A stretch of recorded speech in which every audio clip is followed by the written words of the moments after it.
Hi, I'm Jenni Carlson with The Oklahoman. Malcolm Kelly is one of the good guys. At least I think so. About 2 weeks ago, I would have said that about the former Oklahoma wide receiver without so much as a hint of trepidation, without even a smidge of reservation. Even when injury kept Kelly out of the Fiesta Bowl this year and Sooner fans cried foul, I stood up for Kelly. Because he's hurt and doesn't play makes him a bad guy? I wasn't buying it. Kelly is a quality character guy. Good demeanor, clean record, thoughtful, insightful, honest. In fact, one of the things that I've long told people is that Kelly has all the skills of an NFL receiver without the attitude of one. Keyshawn Johnson, Terrell Owens, Chad Johnson, Malcolm Kelly isn't like that. With him, you get all the catches without any of the crazy. Then along came Pro Day, Part 2, at OU. Kelly and a small cadre of fellow NFL hopefuls worked out for Scouts Wednesday. And after the festivities, Kelly had some not-so-nice things to say.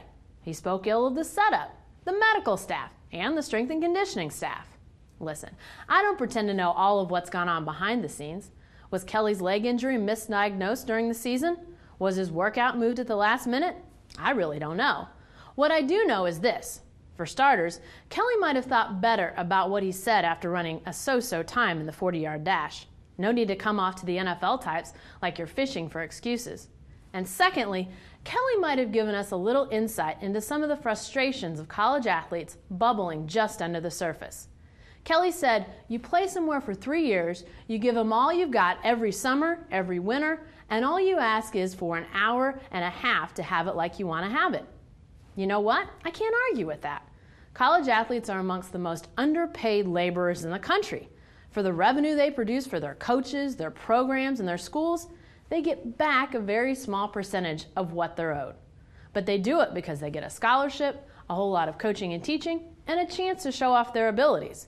What Kelly said Wednesday, though, shows that there's frustration among athletes. They'll give and give and give and feel like the school doesn't reciprocate. Hard to argue when you see coaches earning millions and schools building athletic palaces. Kelly probably said what many athletes think. Does that make him a bad guy, a complainer, an eccentric? I'm not ready to chalk him up into any of those categories just yet, but it'll be interesting to see what we remember about this episode in a few years. Was it the start of a trend, or was it an out-of-character moment? Only time will tell, and even though he might prove me wrong, I still think Kelly is one of the good guys. I'm Jenni Carlson with The Oklahoman.